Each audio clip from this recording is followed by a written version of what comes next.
요한복음 20장 24절에서 31절 말씀.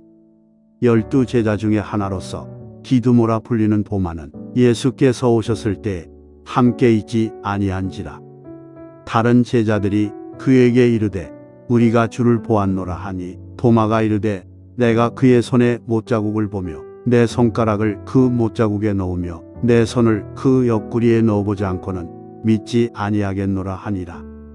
여드레를 지나서 제자들이 다시 집 안에 있을 때에 도마도 함께 있고 문들이 닫혔는데 예수께서 오사 가운데 서서 이르시되 너희에게 평강이 있을지어다 하시고 도마에게 이르시되 내 손가락을 이리 내밀어 내 손을 보고 내 손을 내밀어 내 옆구리에 넣어보라. 그리하여 믿음 없는 자가 되지 말고 믿는 자가 되라.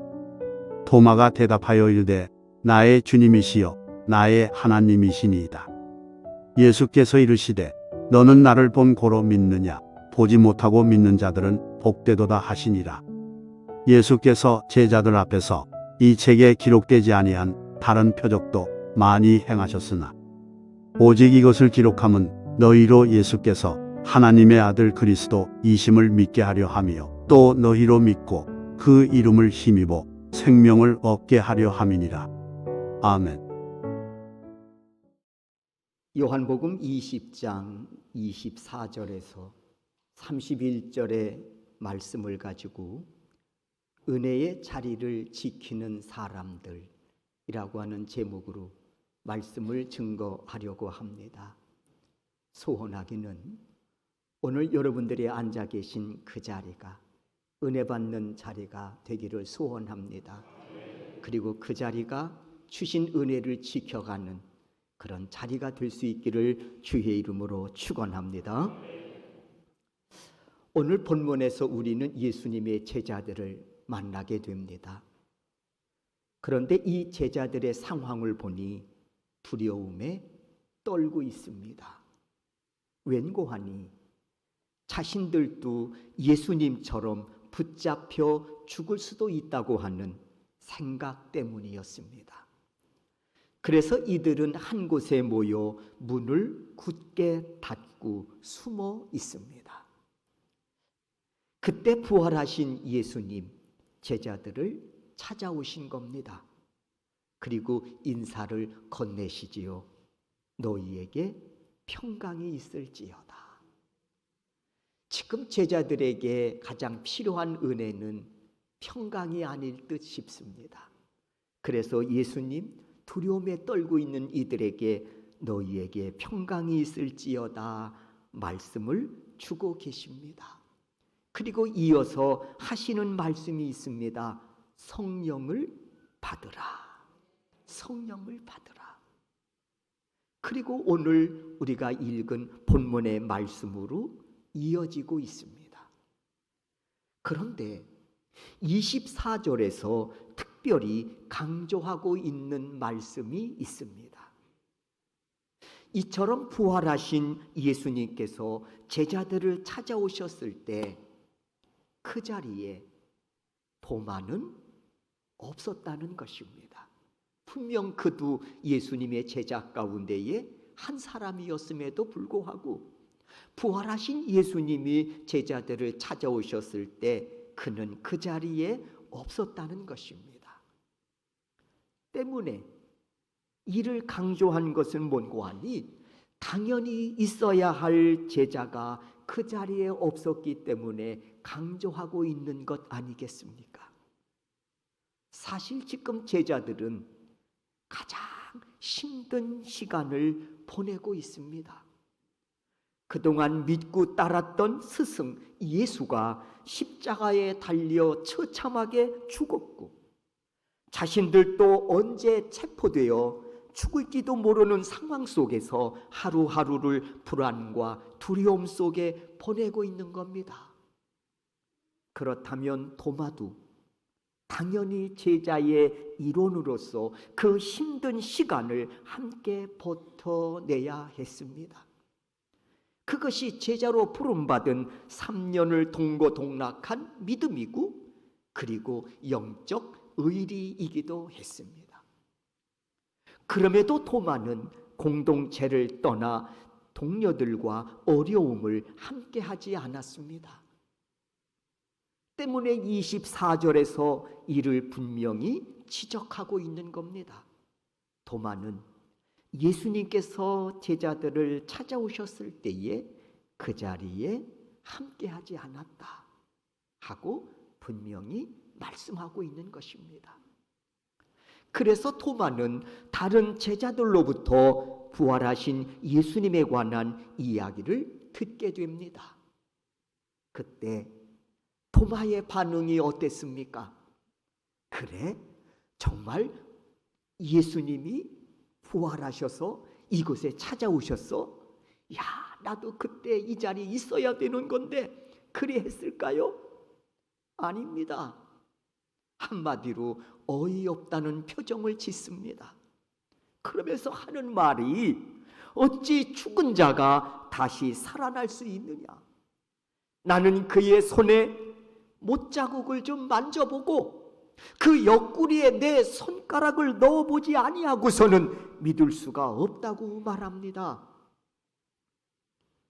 그리고 여드레가 지나서 부활하신 예수님이 다시 제자들 앞에 나타나셨다고 했습니다.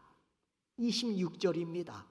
다 같이 한번 우리가 26절 말씀을 읽겠습니다. 읽습니다. 여드레가 지나서 제자들이 다시 집안에 있을 때에 도마도 함께 있고 문들이 닫혔는데 예수께서 오사 가운데 서서 이루시되 너희에게 평강이 있을지어다 하시고. 그렇습니다. 여드레가 지나서 예수님 다시 제자들을 찾아오셨습니다. 그때도 제자들은 두려워서 문을 굳게 닫고 숨어 있었습니다. 그런 제자들을 향해서 예수님이 다시 찾아오신 겁니다. 그리고 도마에게 말씀하십니다. 도마야, 내 손가락을 이리 내밀어 내 못자국을 한번 만져보고 내 옆구리에 내 손가락을 한번 넣어봐라. 그리고 믿음 없는 자가 되지 말고 믿는 자가 되라 하고 말씀하십니다. 제발 좀 믿음 없는 자 되지 말고 믿는 자가 좀 되라. 이에 도마는 말씀하신 대로 확인합니다.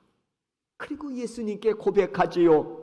나의 주님이시고 나의 하나님이십니다. 이를 들으신 예수님 다시 한번 도마에게 말씀하십니다. 29절이지요. 예수께서 이르시되 너는 나를 본고로 믿느냐? 보지 못하고 믿는 자들은 복되도다 하시니라. 사랑하는 우리 섬욕계 성도 여러분, 우리가 살아가면서 깨닫게 되는 것 중 하나가 내가 어느 자리에 누구의 음성을 들으며 사느냐 하는 것은 굉장히 중요하다는 사실을 깨닫습니다. 왜냐하면 죄를 짓는 유혹의 자리가 있는가 하면 은혜 받는 자리가 있기 때문에 그렇습니다. 죄 짓는 자리가 있고요, 은혜 받는 자리가 있다는 겁니다. 이에 관하여 우리가 익히 알고 있는 말씀이 있습니다. 시편 1편 1절에서 3절입니다. 복 있는 사람은 악인들의 꾀를 따르지 아니하고 죄인의 길에 서지 아니하며 오만한 자의 자리에 앉지 아니하고 오직 여호와의 율법을 즐거워하여 그의 율법을 주야로 묵상하는 자로다. 그 사람은 마치 시냇가에 심은 나무가 철을 따라 열매를 맺으며 그 잎사귀가 마르지 아니함 같으니 그가 하는 일이 다 형통하리로다. 알고 계신 말씀이지요. 그렇습니다. 위의 말씀에서 복 있는 사람은 하나님의 말씀을 즐거워하고 주야로 묵상하는 자들이라고 말씀하시면서 이런 사람은 마치 메마른 광야에서도 시냇가에 심겨진 나무와 같아서 철을 따라 열매를 맺어 그가 하는 일이 다 형통하리라 하고 말씀하고 있습니다. 이처럼 내가 어떤 자리에 어디에 인생의 뿌리를 내리고 사느냐 하는 것은 굉장히 중요한 문제라고 하는 겁니다. 오늘 본문에서도요, 부활하신 예수님을 만난 제자들이 분명히 토마에게 물었을 겁니다. 어디 갔다 왔냐고 말입니다. 우리가 방금 부활하신 예수님을 만났는데 너는 어디서 뭘 하다가 인제에 왔느냐고 말입니다. 그러자 도마 어이없어 이르기를 그게 무슨 소리냐? 분명히 예수 죽었지 않느냐? 죽은 자가 어찌 다시 살아날 수 있느냐? 내가 그 손에 못자국을 만져보고 내 손가락을 그 옆구리에 넣어보지 아니하고서는 믿을 수 없겠다고 말합니다.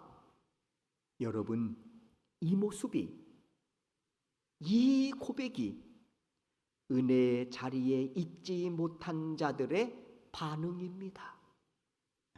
누구든 은혜의 자리에 함께하지 못하고 그 자리를 떠나게 되면 그 은혜를 놓치고 마는 겁니다. 여러분은 혹시 이런 경험 없으셨는지요? 하나님이 나를 향해 입에 놓으신 은혜가 있었음에도 불구하고 내가 그 은혜의 자리를 떠나 그 은혜를 놓친 적은 없으셨느냐 하는 겁니다. 오늘 도마, 은혜의 자리에 있지 못했습니다. 그러니까 은혜의 말씀이 선포되어지고 있음에도 불구하고 엉뚱한 반응을 보이고 있는 것입니다. 그래요, 누구든 은혜의 자리에 함께하지 못하고 그 자리를 떠나게 되면 그 은혜를 놓치고 마는 거예요.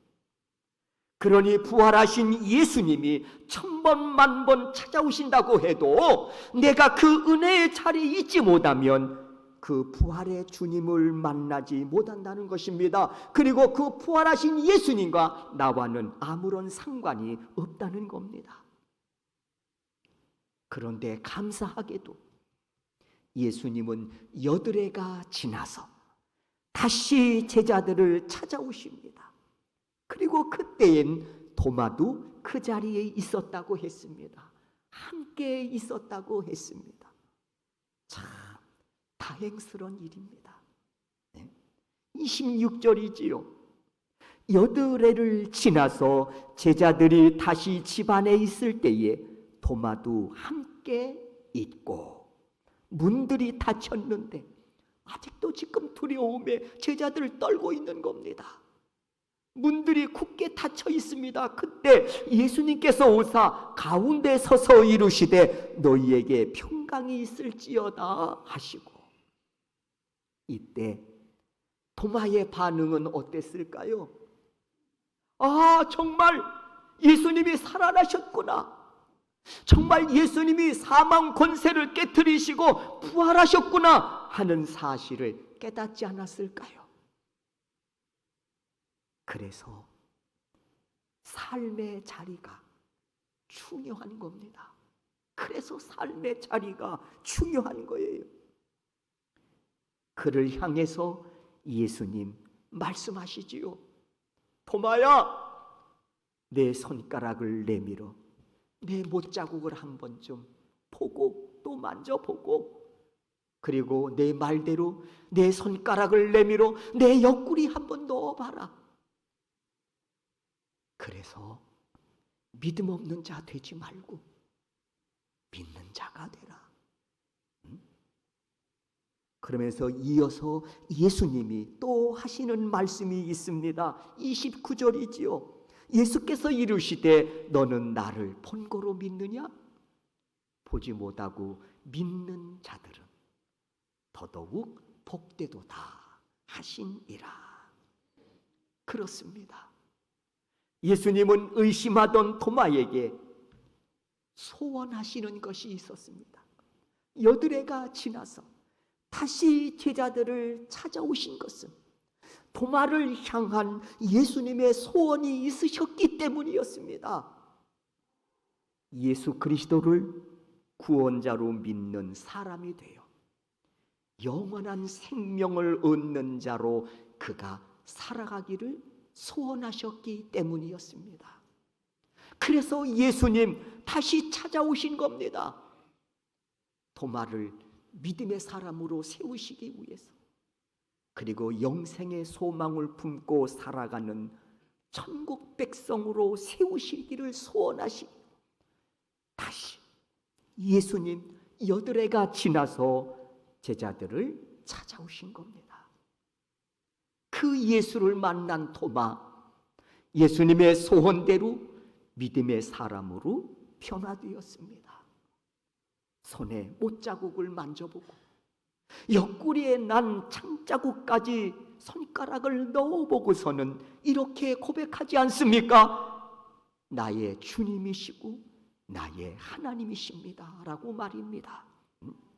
그리고 의심 많던 토마는 죽음에서 부활하신 예수님을 증거하는 강력한 전도자로 거듭납니다. 자기 하나 믿음 버팅기기 힘들어서 어찌할지 모르던 그가 이제는 믿음의 사람으로 당당하게 서서 부활하신 그 예수 그리스도를 증거하는 강력한 전도자로 거듭나게 됐다는 겁니다. 그는 인도에서 복음을 전하다가 순교합니다. 의심 많던 그 제자가 말입니다. 이를 기념하기 위해 세워진 성 도마의 교회가 지금도 인도에 남아있을 뿐만 아니라 도마의 순교 기념관과 그의 무덤이 지금까지 있습니다.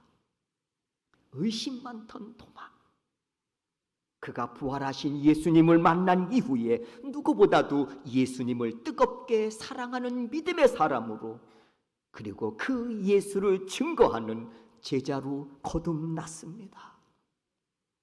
사랑하는 성도 여러분, 오늘도 예수님 우리를 향해 소원하시는 것이 있습니다.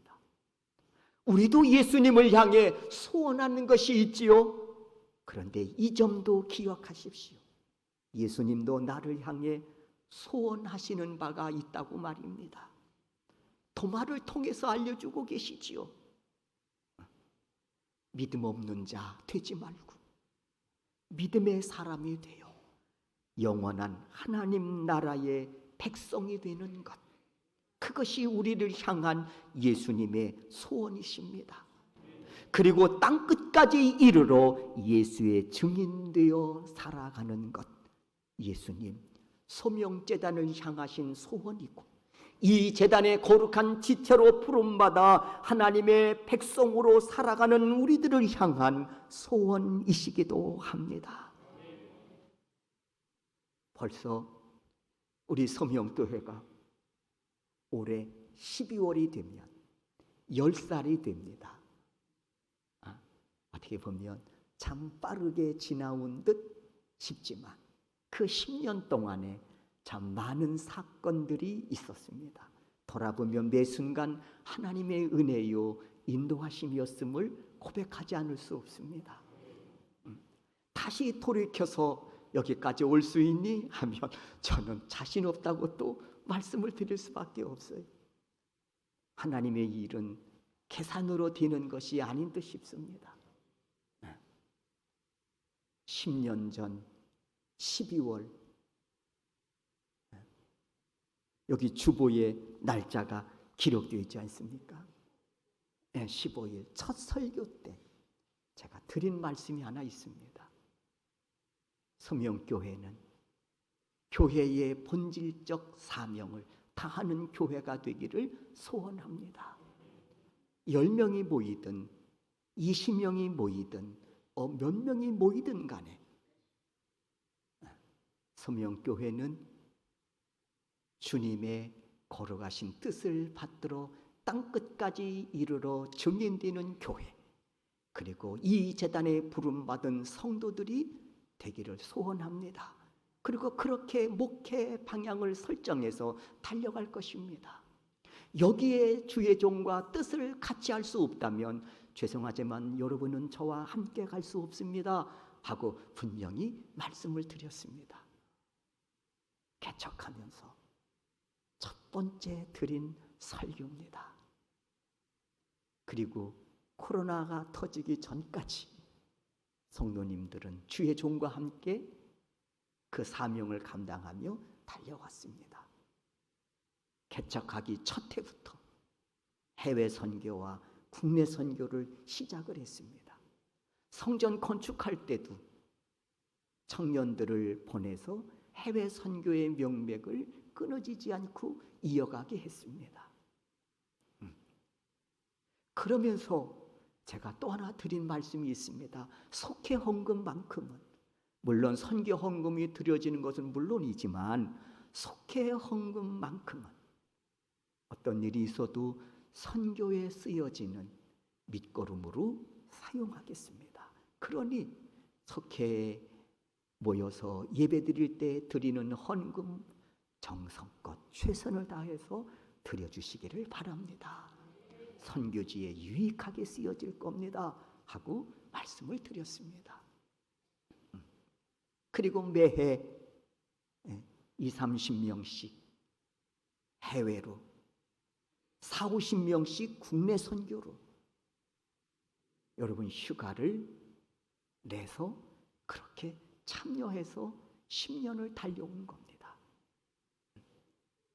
그것이 교회의 본질적 사명이고 하나님께서 우리에게 주신 그런 명하신 분부이기 때문에 그렇습니다. 그게 교회의 존재 의미라고 생각합니다. 오늘 본문에 보면 도마, 의심 많던 도마, 부활하신 예수 그리스도를 만나 믿음의 사람으로 변화됩니다. 그리고 그는 목숨 걸고 복음을 전하다가 인도에서 순교합니다. 여러분, 우리는 오늘 본문의 말씀에 우리도 답해야 됩니다. 아멘. 예수님은 나의 주님이시고 나를 죄악에서 건져주신 구원자이십니다. 그리고 예수님은 나의 하나님이 되십니다. 제가 이를 위해 땅끝까지 복음을 전하는 전도자가 되겠습니다. 우리의 입술을 통해서도 동일한 고백이 선포되기를 주님은 소원하고 계신 줄로 믿습니다. 이를 위해서 우리에게 꼭 필요한 것이 있습니다. 그게 뭔가? 성령 충만입니다. 그래서 예수님도 우리가 읽지는 않았습니다마는 앞절을 보면 부활하신 예수님 찾아오셔서 제자들을 만나주시고 평안을 비시지요. 그리고 이어서 주시는 말씀이 있습니다. 성령을 받으라 하는 말씀입니다. 왜요? 성령을 받을 때 복음을 증거할 수 있는 능력을 얻기 때문에 그렇습니다. 성령 충만함의 은혜를 입으면 무엇보다 예수님을요 인격적으로 만나게 됩니다. 그래서 그분을 나의 주님으로 고백하게 되고요, 나를 죄악에서 건지신 구원자로 고백하게 되고요, 그래서 나의 하나님이십니다라고 하는 고백을 드리게 되는 것입니다. 그리고 이를 증거하지 아니하고서는 견딜 수 없는 뜨거운 마음을 주신다는 겁니다. 성령 충만함을 받으면 말입니다. 저는 성령 체험을 초등학교 4학년 때 처음 경험을 했습니다. 성령 체험 출발이 초등학교 4학년 때였습니다. 여러분, 성령 충만함을 받고 나면 변화되어지는 여러 가지 현상들이 있습니다. 그런데 가장 중요한 현상은 뭐냐? 예수를 증거하지 아니하고는 견딜 수 없는 뜨거운 마음을 갖게 된다는 것입니다. 성령 충만함을 받으면 첫 번째 변화된 가장 중요한 것, 그 예수를 증거하지 아니하고는 견딜 수 없는 뜨거운 마음을 갖게 된다는 것입니다. 지금도 잊혀지지가 않아. 성령을 받고 학교에 갔더니 첫째, 선생님이 그렇게 불쌍해 보이는 거예요. 왜? 예수를 안 믿으니까. 주변의 친구들을 돌아보니까 친구들이 너무 불쌍해 보이는 거예요. 왜? 예수를 안 믿으니까. 야, 선생님, 우리를 가리키는 선생님이 예수를 안 믿으시는구나. 야, 내 친구들이 예수를 안 믿는구나. 그래서요, 쉬는 시간 10분이잖아요. 저 구색장에 가가지고 울며 기도하는 거예요. 안타까워서, 예수님, 우리 선생님 예수 믿게 해주세요.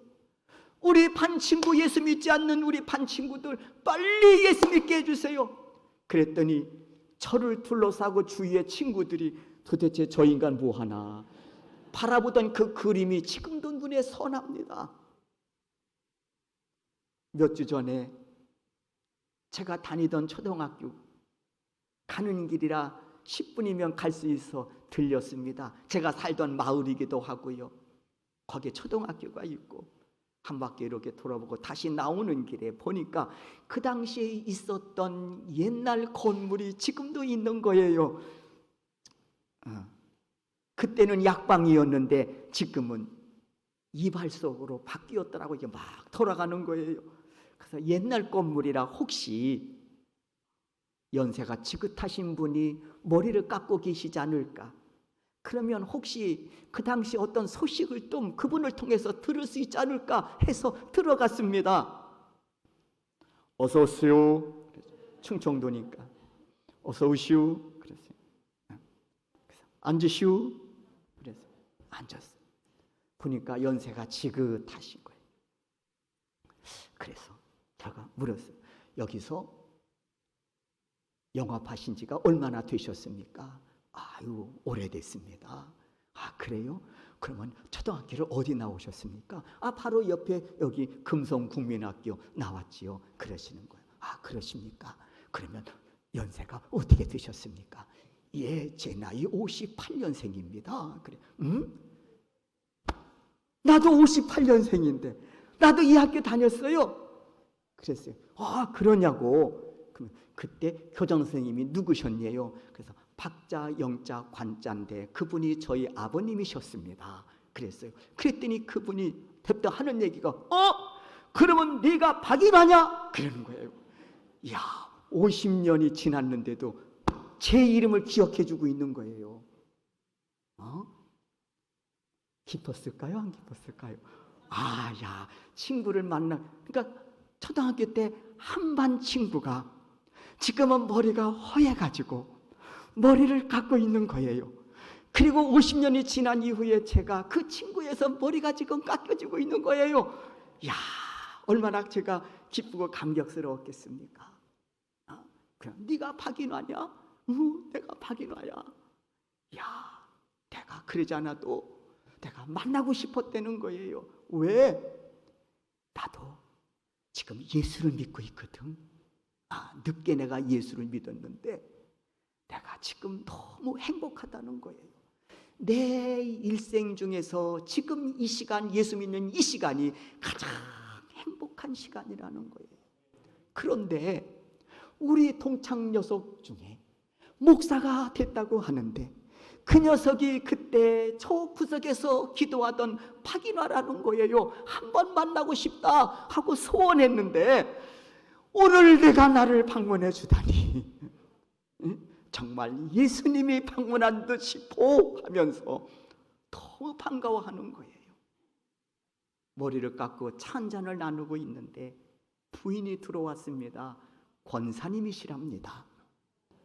그러면서 그 권사님이 그러지 않아도 우리 남편이 목사님 만나고 싶어서 그때 초등학교 때 구석에서 기도하던 그 친구가 목사가 됐다고 했는데 예수를 믿고 나니 더더욱 만나고 싶다고 그렇게 기다리고 기다렸더니 이렇게 만나게 됐다고 막 눈물을 흘리며 말씀하시는 거예요. 여러분, 제가 드리고 싶은 말씀은 뭐냐?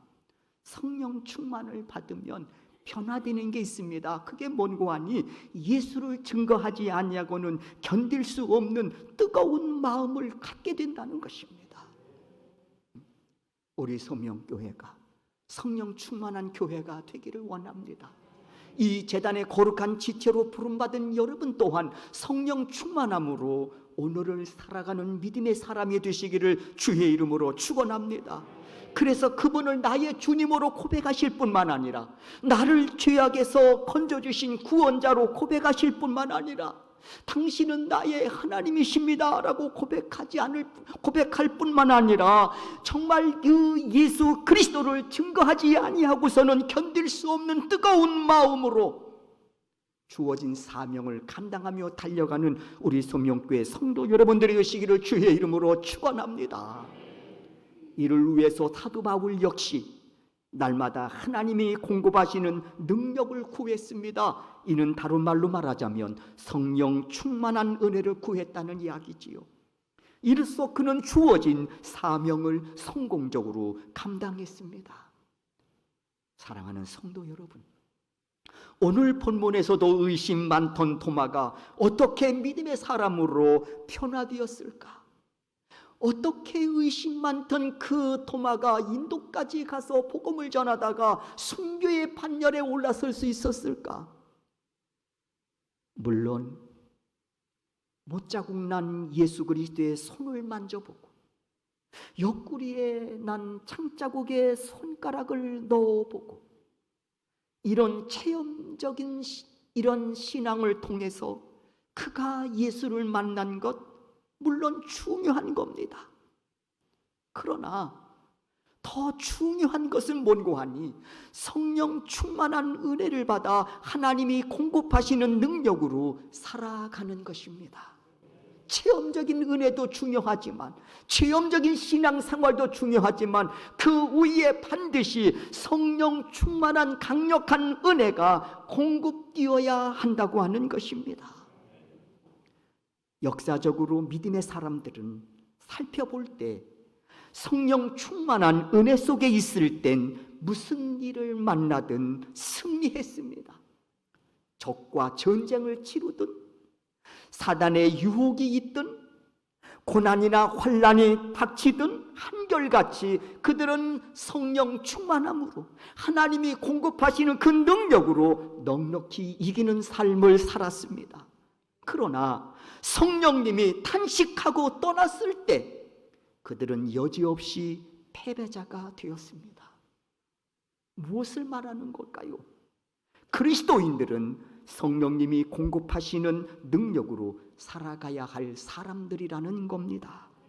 그러기 위해선 은혜의 자리를 떠나지 말고 그 자리를 지키는 것이 무엇보다 중요합니다. 왜요? 죄 짓는 자리가 있고 은혜 받는 자리가 있기 때문에 그렇습니다. 은혜 받는 자리는 성령 충만함을 공급받는 자리입니다. 그래서 하나님의 공급하시는 능력으로 살아가는 멋진 출발점이 되어진다고 하는 사실입니다.